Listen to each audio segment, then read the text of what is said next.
साहित्य YouTube channel को पिलामाने स्वागत जनाऊँगी। आज आम आलोचना करबा प्रथम सेमिस्टर उड़िया ऑनर्स रो भाषा विज्ञान सिलेबस अनुसार प्रथम यूनिट रो प्रथम चैप्टर होउची हमर भाषार संज्ञा और स्वरूप प्रकारभेद संपर्क आज आम आलोचना करबा। चलतो देखिबा।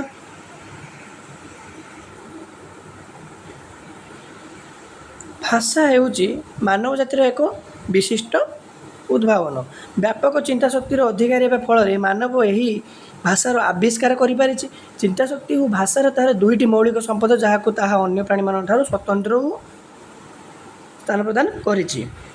भाषा शब्दर विपत्तिगत अर्थ हेउची जहाँ संस्कृत भाषा हाथ में आ प्रत्ययर युक्त हेले भाषा शब्द विपत्ति घटे जार अर्थ हेउची व्यक्तवाणी भाष्यते व्याप्त बाग्रूपेण अभिव्याज्यते इति भाषा अर्थात व्यक्त बाग वाणी रूप में जहाँ अभिव्यक्त घटी थाए ताहाकू भाषा कहा जाए।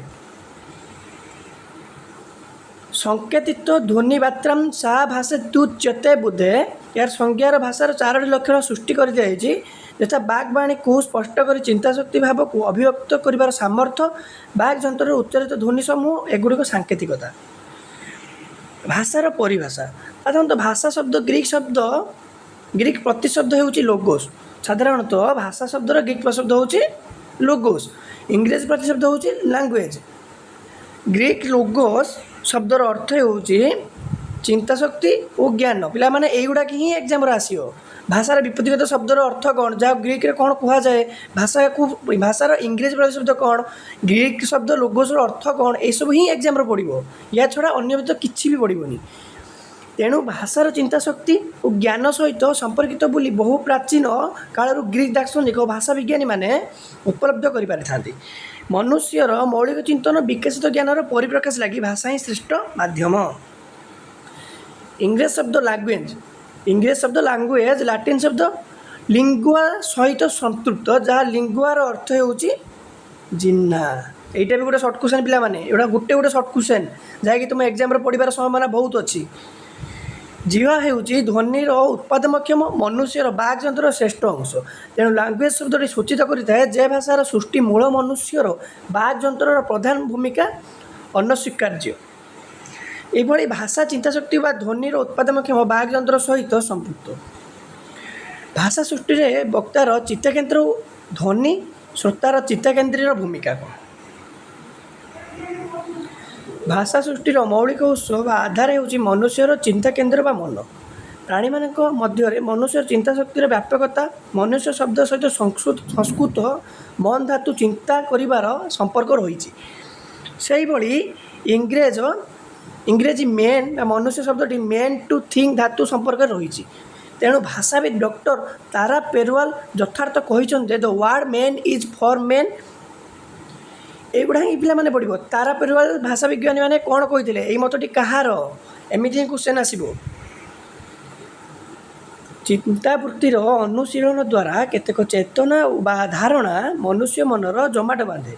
यही चेतना जितेबाला चिंता केन्द्र को उद्दीपित करे ताहाको अभिव्यक्त करने मनुष्य व्याकुल हो उठे जितेबाला से बाग जंत्र साहाय्य निए भावना अनुकूल्य ध्वनि ध्वनि समूह को उच्चारण करने चेष्टा करे ध्वनि गुड़िक निर्दिष्ट चेतना प्रतीक भाव में उच्चारित होता है।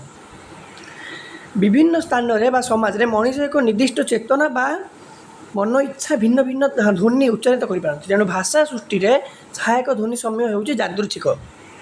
यही ध्वनि माध्यम चिंता प्रकाश व्यक्ति चिंताधारा जितेबाला चिंताग्राहक चिंता केन्द्र अविकल भाव गृहीत उपलब्ध हुए से भाषा सृष्टि होता है।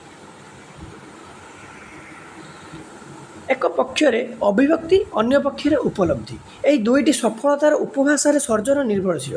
तेणु अभिव्यक्ति प्रदान साधक वक्ता और उपलब्धि आदान साधक श्रोतार समर्थन उपरे भाषार सार्थकता निर्भर करे।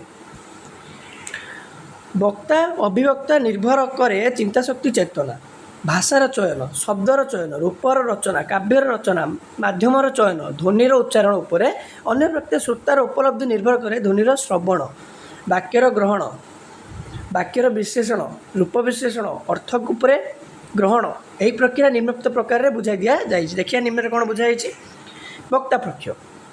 वक्ता पक्ष कहुई चेतना भाषा सृष्टिर प्रयास पूर्व वक्तार चिंता केन्द्र में चेतना सृष्टि हुए।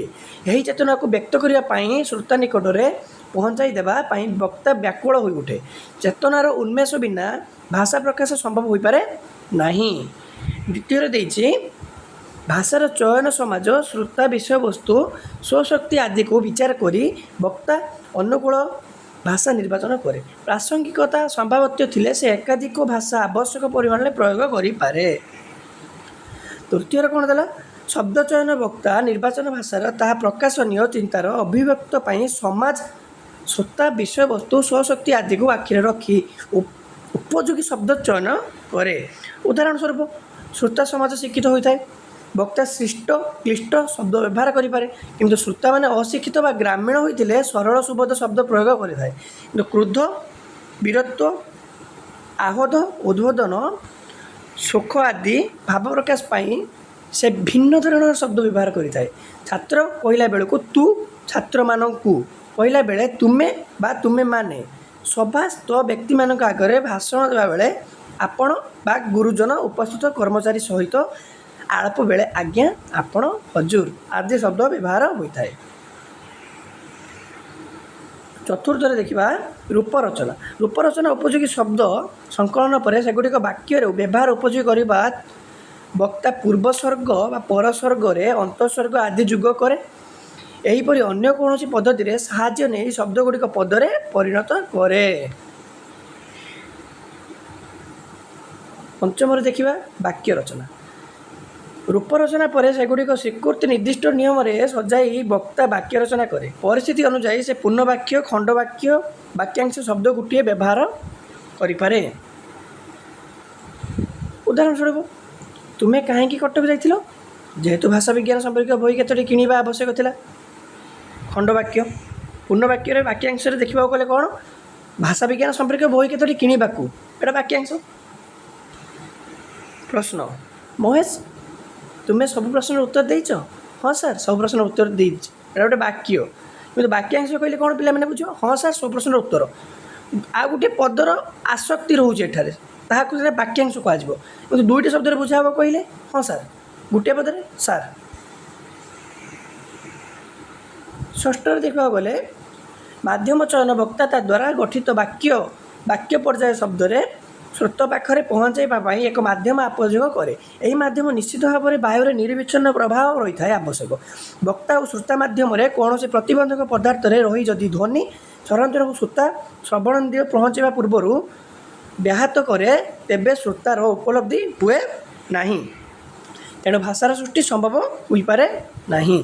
वक्ता ठारू श्रोता बहुत दूर थे वक्तार चिंता श्रोता निकट में पहुँचाई पारिबा जदि ध्वनि संचल माध्यम वायु प्रभाव कौन से व्याहत न हुए यथा टेलीफोन बेतार साहाय्य वक्ता भाव प्रकाश श्रोतार भाव उपलब्धि संभव होता है। सप्तम देखा ध्वनिर उच्चारण। वक्ता अर्थहीन अशृंखलित ध्वनि उच्चारण न करी अर्थयुक्त श्रृंखलित ध्वनि उच्चारण करे। यही वक्ता पक्षर क्रिया शेष हुए यापर आरंभ हुए श्रोता पक्षर क्रिया।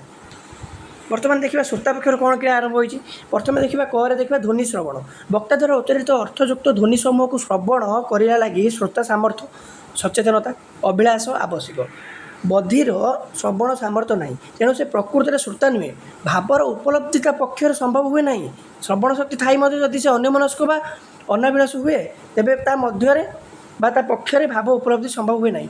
उदाहरण स्वरूप पिला देख जिते जन तुम शिक्षक जो पढ़ाऊँ छात्र मानू यदि शिक्षकर कथा गोटे छात्र मन को माने छात्रटी अन्य मन से शुणे ठीक भाव न शुणे से वक्तार कथा बुझीपार कि बुझीपार ना अनाभलसी हुए ता मध्य ता पक्षरे उपलब्धि संभव हुए ना ता मनरे कौन भावना जात हुए ना। यही कथा ध्वनि श्रवण कहुई। वाक्य ग्रहण। द्वितीय देखा वाक्य ग्रहण। वाक्य वक्ता द्वारा उच्चारित वाक्य समूह श्रोता क्रमान्वय निरविच्छिन्न भाव शुणा आवश्यक ता ना उद्दिष्ट भाव अवध अथवा अपूर्णांग रही जाए। तृतीय देखा तृतीय कौन देती वाक्य तथा रूप विश्लेषण वाक्य समूह धारावाहिकता विश्लेषण वाक्य व्यवहृत पदगुड़िक विश्लेषण द्वारा ही अर्थग्रहण पर श्रोता समर्थ होता है। अर्थग्रहण वाक्य तथा रूप विश्लेषण द्वारा श्रोता मन में चेतना व प्रत्यय सृष्टि हुए फल श्रोता अर्थ उपलब्धि पर समर्थन हुए। यहीपरि चिंता प्रदान और आदान निरविच्छिन्न प्रक्रिया द्वारा भाषा सृष्टि संभव हुए। चिंता केन्द्र को चिंता ध्वनि शब्द पद वाक्य भाव को चिंता केन्द्र पहुँचावा प्रक्रिया को मोटामोटी भाव में मानसिक भाव में प्रक्रिया अभिहित करे। आज ये पिला एति पूर्व क्लास रे आमे आलोचना करिबा भाषार उत्पत्तिगत संपर्क विभिन्न सिद्धांत भाषार सिद्धांत विषय रे पिला माने पूर्व भितर आलोचना करिबा। पिला माने ए नोट टी को मु टेलीग्राम रे छाडी दउची आपण माने जे चाहिबे सेटारो पाई परिबे। धन्यवाद पिला माने चैनल को सब्सक्राइब और लाइक करिया पई भूलिबेनी। एहीपरि उड़िया ऑनर्स रे नुआ नुआ वीडियो पाया पई चैनल को सब्सक्राइब और लाइक करंतु। आज में एति पिला माने धन्यवाद।